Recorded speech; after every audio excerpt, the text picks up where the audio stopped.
ਇਹ ਹਫ਼ਤਾਵਾਰ ਬਾਈਬਲ ਦਾ ਦਰਸੀ ਵਾਸ Plainfield Christian Science Church Independent ਵੱਲੋਂ ਹੈ, ਜਿਹੜਾ ਨਿਊ ਜਰਜ਼ੀ ਅਮਰੀਕਾ ਵਿੱਚ ਹੈ। ਹੋਰ ਮਾਲੂਮਾਤ ਲਈ ਤੁਸੀਂ ਸਾਡੀ ਵੈਬਸਾਈਟ ਵੇਖੋ www.plainfieldcs.com। ਇਹ ਸਬਕ 28 ਅਪ੍ਰੈਲ 2019 ਐਤਵਾਰ ਦੇ ਦਿਨ ਹਫ਼ਤੇ ਦੇ ਅਖੀਰ ਉੱਤੇ ਤੁਹਾਡੇ ਪੜ੍ਹਨ ਲਈ ਤਿਆਰ ਕੀਤਾ ਗਿਆ ਹੈ।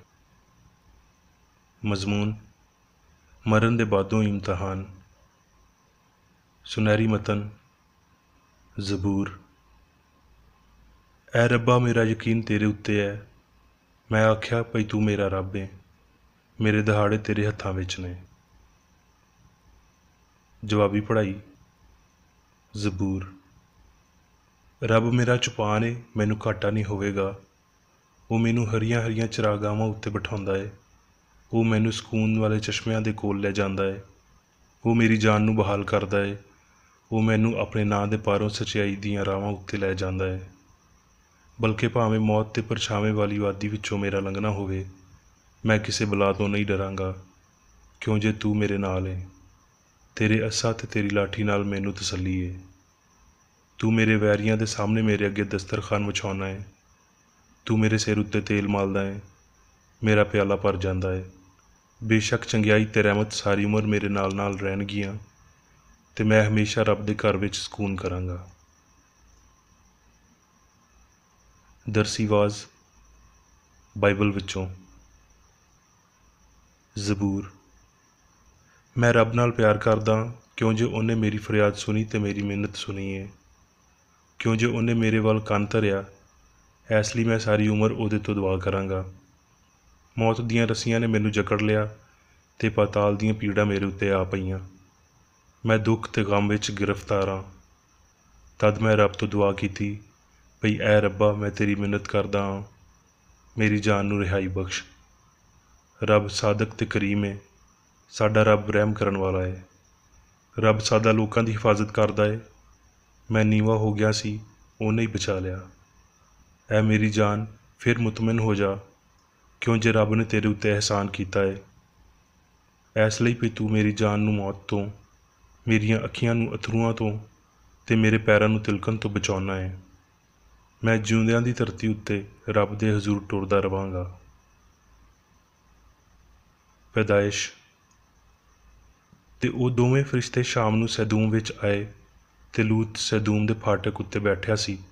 ਤੇ ਲੂਤ ਉਹਨਾਂ ਨੂੰ ਵੇਖ ਕੇ ਉਹਨਾਂ ਦੇ ਇਸਤਕਬਾਲ ਲਈ ਉੱਠਿਆ ਤੇ ਜ਼ਮੀਨ ਤੀਕਰ ਝੁਕਿਆ ਤੇ ਆਖਿਆ, ਐ ਮੇਰੇ ਰੱਬਾ, ਆਪਣੇ ਖਾਦਮ ਦੇ ਘਰ ਤਸ਼ਰੀਫ ਲੈ ਜਾਓ। ਰਾਤ ਉੱਥੇ ਆਰਾਮ ਕਰੋ ਤੇ ਆਪਣੇ ਪੈਰ ਧੋਵੋ ਤੇ ਸੁਬਾਹ ਉੱਠ ਕੇ ਆਪਣੀ ਰਾਹ ਵੱਲ ਹੋ ਜਾਇਓ। ਤੇ ਉਹਨਾਂ ਨੇ ਆਖਿਆ ਵੀ ਨਹੀਂ, ਅਸੀਂ ਚੌਕ ਵਿੱਚ ਹੀ ਰਾਤ ਕੱਢ ਲਵਾਂਗੇ। ਤਦ ਇਹਨਾਂ ਮਰਦਾਂ ਨੇ ਲੂਤ ਨੂੰ ਆਖਿਆ ਵੀ ਤੇਰਾ ਇੱਥੇ ਕੋਈ ਹੋਰ ਹੈ? ਆਪਣੇ ਜਵਾਈਆਂ ਤੇ ਪੁੱਤਰਾਂ ਤੇ ਧੀਆਂ ਤੇ ਜੋ ਕੋਈ ਵੀ ਤੇਰਾ ਇਸ ਸ਼ਹਿਰ ਵਿੱਚ ਹੈ, ਸਾਰਿਆਂ ਨੂੰ ਇਸ ਥਾਂ ਵਿੱਚੋਂ ਕੱਢ ਕੇ ਬਾਹਰ ਲੈ ਜਾ, ਕਿਉਂ ਜੇ ਅਸੀਂ ਇਸ ਥਾਂ ਨੂੰ ਤਬਾਹ ਕਰਾਂਗੇ। ਇਸ ਲਈ ਵੀ ਇਹਨਾਂ ਦਾ ਸ਼ੋਰ ਰੱਬ ਦੇ ਸਾਹਮਣੇ ਬਹੁਤ ਉੱਚਾ ਹੋਇਆ ਹੈ, ਤੇ ਰੱਬ ਨੇ ਸਾਨੂੰ ਇਹ ਤਬਾਹ ਕਰਨ ਲਈ ਘੱਲਿਆ ਹੈ। ਫਿਰ ਲੂਤ ਨੇ ਬਾਹਰ ਜਾ ਕੇ ਆਪਣੇ ਜਵਾਈਆਂ ਨੂੰ, ਜਿਨ੍ਹਾਂ ਨਾਲ ਉਹਦੀਆਂ ਧੀਆਂ ਵਿਆਹੀਆਂ ਸੀ, ਗੱਲਾਂ ਕੀਤੀਆਂ ਤੇ ਆਖਿਆ ਭਈ ਉੱਠੋ ਤੇ ਇਸ ਥਾਂ ਵਿੱਚੋਂ ਨਿਕਲੋ, ਕਿਉਂ ਜੇ ਰੱਬ ਇਸ ਥਾਂ ਨੂੰ ਤਬਾਹ ਕਰੇਗਾ। ਪਰ ਉਹ ਆਪਣੇ ਜਵਾਈਆਂ ਦੇ ਸਾਹਮਣੇ ਮਜ਼ਾਕ ਬਣ ਗਿਆ। ਜਦੋਂ ਸੁਬਾਹ ਹੋਈ ਤੇ ਫਰਿਸ਼ਤਿਆਂ ਨੇ ਲੂਤ ਕੋਲੋਂ ਜਲਦੀ ਕਰਵਾਈ ਤੇ ਆਖਿਆ ਭਈ ਉੱਠ ਤੇ ਆਪਣੀ ਬੁੱਢੀ ਤੇ ਆਪਣੀਆਂ ਦੋਵਾਂ ਧੀਆਂ ਨੂੰ ਚਿੜੀਆਂ ਇੱਥੇ ਨੇ ਲੈ ਜਾ। ਇੰਜ ਨਾ ਹੋਵੇ ਭਈ ਤੂੰ ਵੀ ਇਸ ਸ਼ਹਿਰ ਦੀ ਬਦੀ ਵਿੱਚ ਫੜਿਆ ਜਾਵੇਂ ਤੇ ਹਲਾਕ ਹੋ ਜਾਵੇਂ। ਪਰ ਉਹਨੇ ਦੇਰ ਕੀਤੀ ਤੇ ਉਹਨਾਂ ਮਰਦਾਂ ਨੇ ਉਹਦਾ ਤੇ ਉਹਦੀ ਬੁੱਢੀ ਦਾ ਤੇ ਉਹਦੀਆਂ ਦੋਵਾਂ ਧੀਆਂ ਦਾ ਹੱਥ ਫੜਿਆ, ਕਿਉਂ ਜੇ ਰੱਬ ਦੀ ਮਿਹਰਬਾਨੀ ਉਹਦੇ ਉੱਤੇ ਹੋਈ ਤੇ ਉਹਨਾਂ ਨੂੰ ਕੱਢ ਕੇ ਸ਼ਹਿਰੋਂ ਬਾਹਰ ਕਰ ਦਿੱਤਾ। ਤੇ ਇੰਜ ਹੋਇਆ ਵੀ ਜਦੋਂ ਉਹ ਉਹਨੂੰ ਸ਼ਹਿਰੋਂ ਬਾਹਰ ਕੱਢ ਲਿਆਏ ਤੇ ਉਹਨੇ ਆਖਿਆ ਭਈ ਆਪਣੀ ਜਾਨ ਬਚਾਉਣ ਲਈ ਨੱਸ, ਨਾ ਤੇ ਤੂੰ ਪਿੱਛੇ ਪਰਤ ਕੇ ਵੇਖੀ ਤੇ ਨਾ ਕਿਸੇ ਮੈਦਾਨ ਵਿੱਚ ਰੁਕੀ। ਉਸ ਪਹਾੜ ਉੱਤੇ ਚਲਾ ਜਾ, ਇੰਜ ਨਾ ਹੋਵੇ ਭਈ ਤੂੰ ਹਲਾਕ ਹੋ ਜਾਵੇਂ। ਪਰ ਉਹਦੀ ਬੁੱਢੀ ਨੇ ਪਿੱਛਾ ਪਰਤ ਕੇ ਵੇਖਿਆ ਤੇ ਉਹ ਲੂਣ ਦਾ ਬੁੱਤ ਬਣ ਗਈ। ਤੇ ਲੂਤ ਜ਼ੁਗਰ ਤੋਂ ਨਿਕਲ ਕੇ ਪਹਾੜ ਉੱਤੇ ਜਾ ਵਸਿਆ ਤੇ ਉਹਦੀਆਂ ਦੋਵੇਂ ਧੀਆਂ ਉਹਦੇ ਨਾਲ ਸੀ, ਕਿਉਂ ਜੇ ਉਹਨੂੰ ਜ਼ੁਗਰ ਵਿੱਚ ਵਸਦਿਆਂ ਡਰ ਲੱਗਦਾ ਸੀ। ਤੇ ਉਹ ਤੇ ਉਹਦੀਆਂ ਦੋਵੇਂ ਧੀਆਂ ਇੱਕ ਘਰ ਵਿੱਚ ਰਹਿਣ ਲੱਗ ਪਏ। ਮਿਸਾਲ। ਸਾਰੇ ਦਿਲ ਨਾਲ ਰੱਬ ਉੱਤੇ ਭਰੋਸਾ ਰੱਖ ਤੇ ਆਪਣੀ ਸਿਆਣ ਉੱਤੇ ਹੀ ਨਾ ਰਹਿ।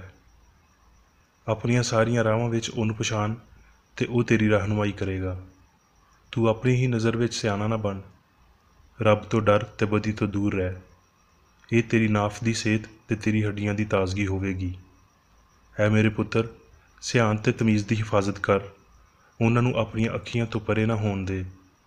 ਇਸ ਤਰ੍ਹਾਂ ਉਹ ਤੇਰੀ ਜਾਨ ਦੀ ਹਯਾਤੀ ਤੇ ਤੇਰੇ ਗਲੇ ਦੀ ਜ਼ੀਨਤ ਹੋਣਗੀਆਂ। ਫਿਰ ਤੂੰ ਬਗੈਰ ਖਟਕੇ ਆਪਣੀ ਰਾਹ ਉੱਤੇ ਟੁਰੇਂਗਾ ਤੇ ਤੇਰੇ ਪੈਰਾਂ ਨੂੰ ਠੇਡਾ ਨਾ ਲੱਗੇਗਾ। ਜਦੋਂ ਤੂੰ ਲੰਮੇ ਪਏਂਗਾ ਤੇ ਨਾ ਡਰੇਂਗਾ, ਬਲਕਿ ਤੂੰ ਲੰਮੇ ਪੈ ਜਾਵੇਂਗਾ ਤੇ ਤੇਰੀ ਨੀਂਦਰ ਮਿੱਠੀ ਹੋ ਜਾਵੇਗੀ।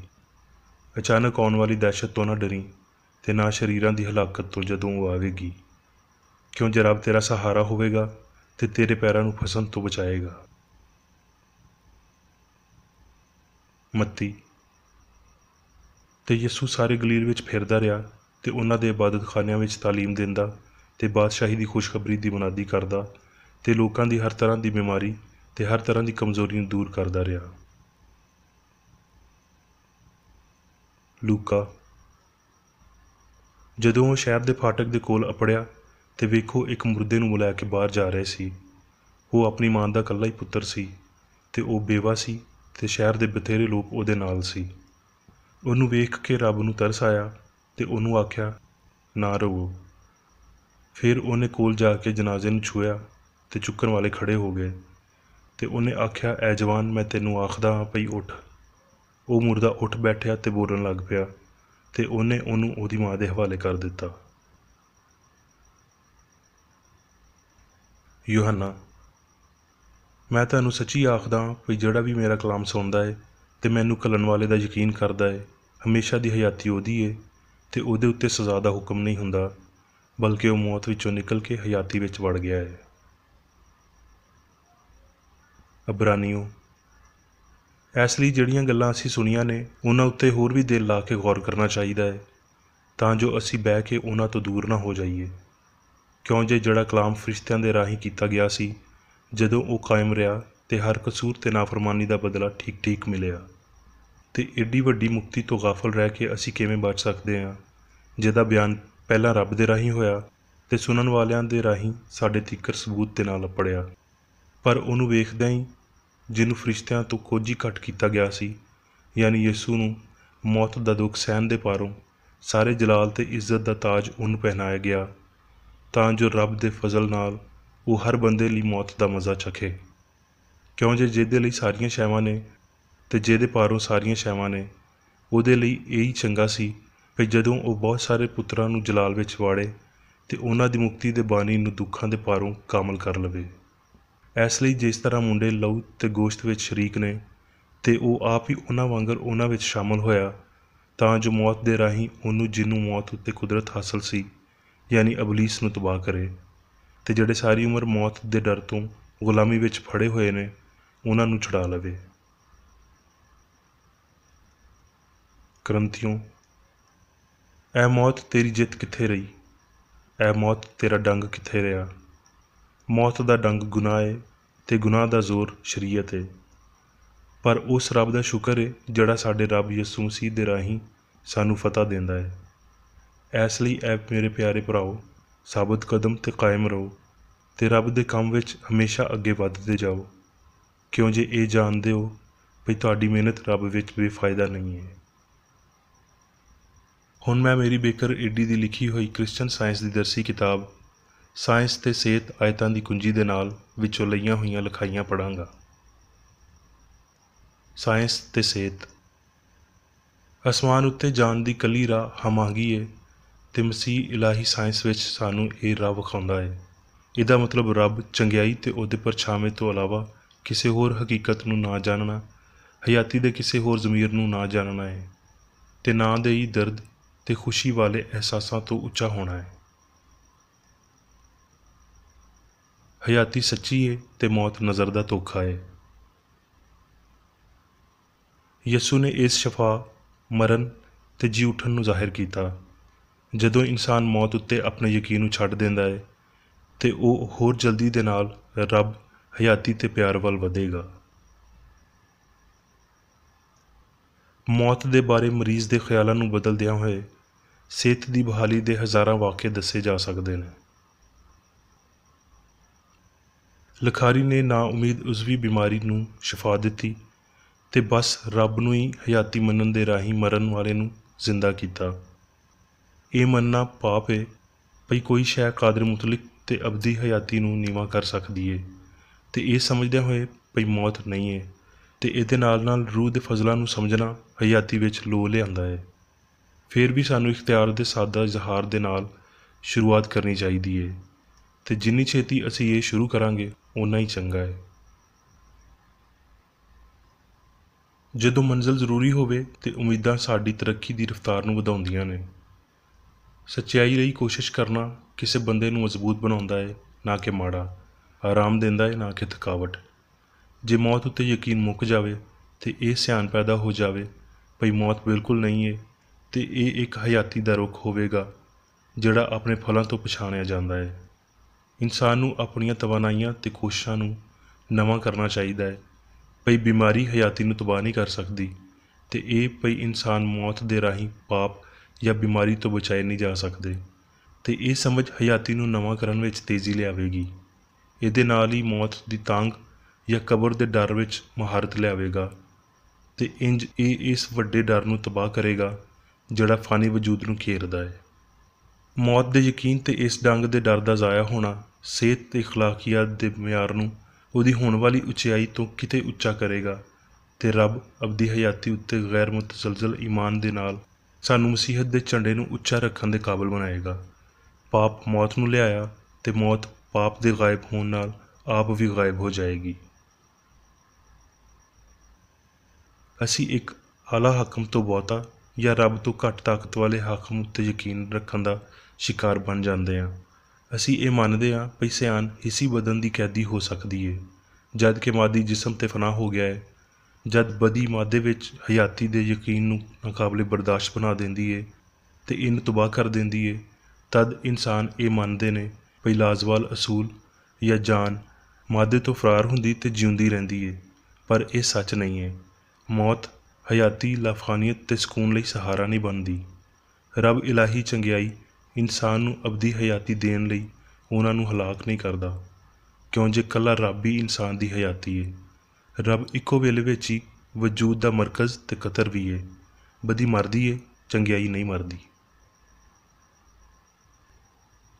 ਮੁਖਾਲਫਤ ਤੇ ਮੌਤ ਦੀ ਬਜਾਏ ਹਯਾਤੀ ਤੇ ਅਮਨ ਦੀ ਸ਼ਰਾਕਤ ਦੇ ਨਾਲ ਇੱਥੇ ਬੇਅਜ਼ਾਰ ਤਰੱਕੀ ਹੋਣੀ ਚਾਹੀਦੀ ਹੈ। ਜੇ ਤਬਦੀਲੀ ਜਿਹਨੂੰ ਮੌਤ ਆਖਿਆ ਜਾਂਦਾ ਹੈ ਪਾਪ, ਬਿਮਾਰੀ ਤੇ ਮੌਤ ਦੇ ਯਕੀਨ ਨੂੰ ਤਬਾਹ ਕਰ ਦਿੰਦੀ ਹੈ, ਤੇ ਇਸ ਹਾਰ ਦੇ ਵੇਲੇ ਖੁਸ਼ੀ ਜਿੱਤ ਜਾਂਦੀ ਹੈ ਤੇ ਹਮੇਸ਼ਾ ਲਈ ਪੱਕੀ ਹੋ ਜਾਂਦੀ ਹੈ। ਪਰ ਇੰਜ ਹੁੰਦਾ ਨਹੀਂ ਹੈ। ਕਾਮਲੀਅਤ ਬਸ ਕਾਮਲੀਅਤ ਨਾਲ ਹੀ ਹਾਸਲ ਹੁੰਦੀ ਹੈ। ਉਹ ਜਿਹੜੇ ਨਾਰਾਜ਼ ਨੇ ਉਸ ਵੇਲੇ ਤੀਕਰ ਨਾਰਾਜ਼ ਹੀ ਰਹਿਣਗੇ ਜਦੋਂ ਤੀਕਰ ਇਲਾਹੀ ਸਾਇੰਸ ਵਿੱਚ ਮਸੀਹ ਯਾਨੀ ਸੱਚਾਈ ਸਾਰੇ ਪਾਪ ਤੇ ਜਹਾਲਤ ਨੂੰ ਮੁਕਾ ਨਹੀਂ ਦਿੰਦਾ।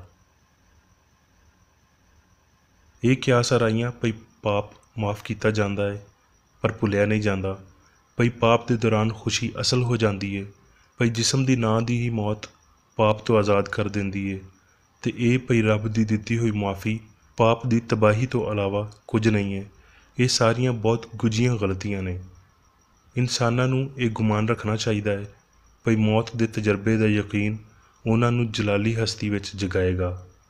ਆਲਮਗੀਰ ਮੁਕਤੀ ਤਰੱਕੀ ਤੇ ਇਮਤਿਹਾਨ ਉੱਤੇ ਮਰਕੂਜ਼ ਹੈ, ਤੇ ਇਹਨਾਂ ਦੇ ਬਗੈਰ ਹਾਸਲ ਕਰਨੀ ਨਾਮੁਮਕਿਨ ਹੈ।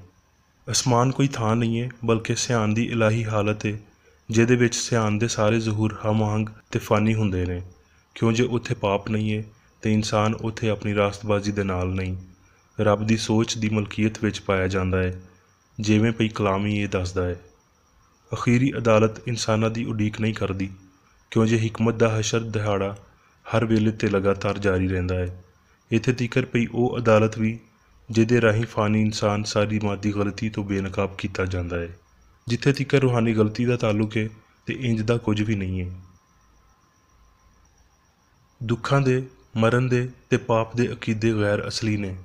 ਜਦੋਂ ਇਲਾਹੀ ਸਾਇੰਸ ਨੂੰ ਆਲਮਗੀਰ ਤੌਰ ਤੇ ਸਮਝਿਆ ਜਾਂਦਾ ਹੈ ਤੇ ਉਹਨਾਂ ਦਾ ਇਨਸਾਨ ਉੱਤੇ ਕੋਈ ਇਖਤਿਆਰ ਨਹੀਂ ਹੁੰਦਾ, ਕਿਉਂ ਜੇ ਇਨਸਾਨ ਲਾਫਾਨੀ ਹੈ ਤੇ ਇਲਾਹੀ ਇਖਤਿਆਰ ਦੇ ਰਾਹੀਂ ਜਿਉਂਦਾ ਹੈ। ਬੇਗੁਨਾਹ ਖੁਸ਼ੀ, ਹਯਾਤੀ ਦੀ ਕਾਮਲ ਹਮਾਹੰਗੀ ਤੇ ਲਾਫਾਨੀਅਤ ਇੱਕ ਵੀ ਜਿਸਮ ਦੇ ਦਰਦ ਜਾਂ ਆਰਾਮ ਦੇ ਬਗੈਰ ਬਹੁਤ ਜ਼ਿਆਦਾ ਇਲਾਹੀ ਖੂਬਸੂਰਤੀ ਤੇ ਚੰਗਿਆਈ ਦੀ ਮਲਕੀਅਤ ਰੱਖਦਿਆਂ ਹੋਏ ਅਸਲੀ ਤੇ ਲਾਜ਼ਵਾਲ ਇਨਸਾਨ ਬਣਾਉਂਦੀ ਹੈ, ਜਿਹਦਾ ਵਜੂਦ ਰੂਹਾਨੀ ਹੁੰਦਾ ਹੈ। ਵਜੂਦੀਅਤ ਦੀ ਇਹ ਹਾਲਤ ਸਾਇੰਸੀ ਹੈ ਅਤੇ ਹਰ ਵੇਲੇ ਬਰਕਰਾਰ ਰਹਿੰਦੀ ਹੈ, ਯਾਨੀ ਅਜਿਹੀ ਕਾਮਲੀਅਤ ਜਿਹੜੀ ਬਸ ਉਹਨਾਂ ਲੋਕਾਂ ਦੀ ਸਮਝ ਵਿੱਚ ਆਉਂਦੀ ਹੈ ਜਿਨ੍ਹਾਂ ਨੂੰ ਇਲਾਹੀ ਸਾਇੰਸ ਵਿੱਚ ਮਸੀਹ ਦੀ ਸਾਰੀ ਸਮਝ ਹੈ। ਮੌਤ ਵਜੂਦੀਅਤ ਦੀ ਇਸ ਹਾਲਤ ਨੂੰ ਕਦੀ ਤੇਜ਼ ਨਹੀਂ ਕਰ ਸਕਦੀ, ਕਿਉਂ ਜੇ ਲਾਫਾਨੀਅਤ ਦੇ ਜ਼ਾਹਿਰ ਹੋਣ ਤੋਂ ਪਹਿਲਾਂ ਮੌਤ ਤੋਂ ਜਿੱਤਣਾ ਚਾਹੀਦਾ ਹੈ, ਨਾ ਕਿ ਉਹਦੇ ਹਵਾਲੇ ਹੋਣਾ ਚਾਹੀਦਾ ਹੈ। ਰੂਹਾਨੀ ਸਿਆਣ ਦੇ ਨਾਲ ਮਾਦੀ ਯਕੀਨ ਨੂੰ ਵੀ ਠੀਕ ਕਰੋ ਅਤੇ ਰੂਹ ਤੁਹਾਨੂੰ ਨਵਾਂ ਬਣਾ ਦੇਵੇਗੀ। ਤੁਹਾਨੂੰ ਦੁਬਾਰਾ ਕਿਸੇ ਸ਼ੈ ਦਾ ਡਰ ਨਹੀਂ ਹੋਵੇਗਾ ਸਿਵਾਏ ਰੱਬ ਦੀ ਮੁਖਾਲਫਤ ਦੇ, ਅਤੇ ਤੁਸੀਂ ਕਦੀ ਇਸ ਗੱਲ ਉੱਤੇ ਯਕੀਨ ਨਹੀਂ ਕਰੋਗੇ ਵੀ ਤੁਹਾਡਾ ਦਿਲ ਜਾਂ ਤੁਹਾਡੇ ਬਦਨ ਦਾ ਕੋਈ ਵੀ ਹਿੱਸਾ ਤੁਹਾਨੂੰ ਤਬਾਹ ਕਰ ਸਕਦਾ ਹੈ। ਇੱਥੇ ਤੇ ਆਖਰਤ ਵਿੱਚ ਮੌਤ ਦੇ ਸੁਪਨੇ ਦੀ ਕਿਆਦਤ ਸਿਆਣ ਕਰਦੀ ਏ। ਆਪਣੇ ਆਪ ਦੇ ਮਾਦੀ ਇਜ਼ਹਾਰ ਤੋਂ ਇਹ ਸੋਚ ਪਈ ਮੈਂ ਮੁਰਦਾ ਹਾਂ ਪੈਦਾ ਹੁੰਦੀ ਏ, ਤਾਂ ਜੋ ਸੱਚਾਈ ਦੇ ਇਸ ਛਣਕਣ ਵਾਲੇ ਲਫ਼ਜ਼ ਨੂੰ ਫੜ ਸਕੇ। ਕੋਈ ਮੌਤ ਬੇਅਮਲੀ, ਬਿਮਾਰੀ ਵਾਲਾ ਅਮਲ, ਰੱਦ ਅਮਲ ਅਤੇ ਨਾ ਹੀ ਸ਼ਦੀਦ ਰੱਦ ਅਮਲ ਹੈ। ਅਸੀਂ ਅਖੀਰੀ ਗਲਤੀ ਉੱਤੇ ਸੱਚਾਈ, ਮੌਤ ਉੱਤੇ ਹਯਾਤੀ ਅਤੇ ਬੁਰਿਆਈ ਉੱਤੇ ਚੰਗਿਆਈ ਦੀ ਬਰਤਰੀ ਦੇ ਹਰ ਪਾਸੇ ਵਿੱਚ ਆਪਣੇ ਆਪ ਨੂੰ ਫਾਇਦਾ ਦੇਣ ਲਈ ਉੱਠ ਕੇ ਖਲੋ ਸਕਦੇ ਹਾਂ ਅਤੇ ਹੋਵਾਂਗੇ ਵੀ। ਅਤੇ ਇਹ ਤਰੱਕੀ ਉਸ ਵੇਲੇ ਤੀਕਰ ਜਾਰੀ ਰਹੇਗੀ ਜਦੋਂ ਤੀਕਰ ਅਸੀਂ ਮਸੀਹ ਦੇ ਖਿਆਲ ਦੀ ਕੁੱਲੀਅਤ ਤੀਕਰ ਨਹੀਂ ਅਪੜਦੇ, ਅਤੇ ਫਿਰ ਹੋਰ ਇਹ ਡਰ ਨਹੀਂ ਰਹਿੰਦਾ ਵੀ ਅਸੀਂ ਬਿਮਾਰ ਹੋ ਜਾਵਾਂਗੇ ਜਾਂ ਮਰ ਜਾਵਾਂਗੇ। ਬਲਕਿ ਭਾਵੇਂ ਮੌਤ ਦੇ ਪਰਛਾਵੇਂ ਵਾਲੀ ਵਾਦੀ ਵਿੱਚੋਂ ਮੈਨੂੰ ਲੰਘਣਾ ਪਵੇ, ਮੈਂ ਕਿਸੇ ਬਲਾ ਤੋਂ ਨਹੀਂ ਡਰਾਂਗਾ। ਜ਼ਬੂਰ।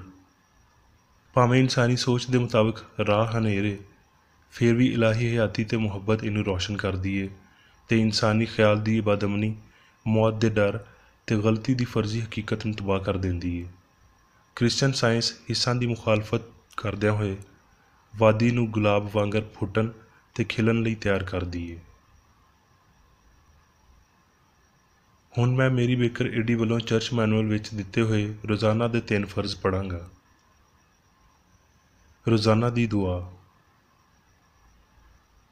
ਇਸ ਚਰਚ ਦੇ ਹਰ ਰੁਕਨ ਦਾ ਇਹ ਫਰਜ਼ ਹੈ ਭਈ ਉਹ ਹਰ ਰੋਜ਼ ਉਹ ਇਹ ਦੁਆ ਕਰੇ, ਤੇਰੀ ਬਾਦਸ਼ਾਹੀ ਆਵੇ, ਇਲਾਹੀ ਸੱਚਾਈ, ਹਯਾਤੀ ਅਤੇ ਪਿਆਰ ਦੀ ਸਲਤਨਤ ਮੇਰੇ ਅੰਦਰ ਕਾਇਮ ਹੋਵੇ, ਅਤੇ ਸਾਰੇ ਪਾਪ ਮੈਥੋਂ ਨਿਕਲ ਜਾਣ, ਅਤੇ ਤੇਰਾ ਕਲਾਮ ਸਾਰੇ ਇਨਸਾਨਾਂ ਦੇ ਪਿਆਰ ਨੂੰ ਵਧਾਵੇ ਅਤੇ ਉਹਨਾਂ ਉੱਤੇ ਹਕੂਮਤ ਕਰੇ। ਮਕਸਦਾਂ ਅਤੇ ਕੰਮਾਂ ਦਾ ਇੱਕ ਅਸੂਲ। ਨਾ ਕੋਈ ਮੁਖਾਲਫਤ ਅਤੇ ਨਾ ਕੋਈ ਜ਼ਾਤੀ ਤਾਲੁਕ ਮਾਦਰੀ ਚਰਚ ਦੇ ਕਿਸੇ ਰੁਕਨ ਦੇ ਮਕਸਦਾਂ ਜਾਂ ਕੰਮਾਂ ਉੱਤੇ ਅਸਰ ਕਰਨੇ ਚਾਹੀਦੇ ਨੇ। ਸਾਇੰਸ ਵਿੱਚ ਬਸ ਇਲਾਹੀ ਪਿਆਰ ਹੀ ਹਕੂਮਤ ਕਰਦਾ ਹੈ, ਅਤੇ ਇੱਕ ਮਸੀਹੀ ਸਾਇੰਸਦਾਨ ਪਾਪ ਨੂੰ ਰੱਦ ਕਰਦਿਆਂ ਹੋਏ ਸੁੱਚੀ ਭਰਾਬੰਦੀ, ਖੈਰਾਤ ਪਸੰਦੀ ਅਤੇ ਮੁਆਫੀ ਨਾਲ ਪਿਆਰ ਦੀਆਂ ਮਿੱਠੀਆਂ ਸੱਚਾਈਆਂ ਦਾ ਪਰਛਾਵਾਂ ਬਣਦਾ ਹੈ। ਇਸ ਚਰਚ ਦੇ ਸਾਰੇ ਰੁਕਨਾਂ ਨੂੰ ਸਾਰੇ ਪਾਪਾਂ ਤੋਂ, ਗਲਤ ਤਰ੍ਹਾਂ ਦੀਆਂ ਪੇਸ਼ਨਗੋਈਆਂ, ਮੁਨਸਫੀਆਂ, ਮੁਜ਼ਮਤਾਂ, ਸਲਾਹਾਂ, ਗਲਤ ਅਸਰਾਂ ਨੂੰ ਲੈਣ ਅਤੇ ਗਲਤ ਅਸਰ ਦੇਣ ਤੋਂ ਆਜ਼ਾਦ ਰਹਿਣ ਲਈ ਹਰ ਰੋਜ਼ ਖਿਆਲ ਰੱਖਣਾ ਚਾਹੀਦਾ ਹੈ ਅਤੇ ਦੁਆ ਕਰਨੀ ਚਾਹੀਦੀ ਹੈ। ਫਰਜ਼ ਲਈ ਚੁਸਤੀ। ਇਸ ਚਰਚ ਦੇ ਹਰ ਰੁਕਨ ਦਾ ਇਹ ਫਰਜ਼ ਹੈ ਭਈ ਉਹ ਹਰ ਰੋਜ਼ ਜਾਰਿਹਾਨਾ ਜ਼ਿਹਨੀ ਸਲਾਹਾਂ ਦੇ ਖਿਲਾਫ ਆਪਣੇ ਆਪ ਨੂੰ ਤਿਆਰ ਰੱਖੇ, ਅਤੇ ਰੱਬ, ਆਪਣੇ ਕਾਇਦ ਅਤੇ ਇਨਸਾਨਾਂ ਲਈ ਆਪਣੇ ਫਰਜ਼ਾਂ ਨੂੰ ਨਾ ਕਦੀ ਭੁੱਲੇ ਅਤੇ ਨਾ ਕਦੀ ਨਜ਼ਰਅੰਦਾਜ਼ ਕਰੇ। ਉਹਦੇ ਕੰਮਾਂ ਦੇ ਰਾਹੀਂ ਉਹਦਾ ਇਨਸਾਫ ਹੋਵੇਗਾ, ਉਹ ਬੇਕਸੂਰ ਜਾਂ ਕਸੂਰਵਾਰ ਹੋਵੇਗਾ।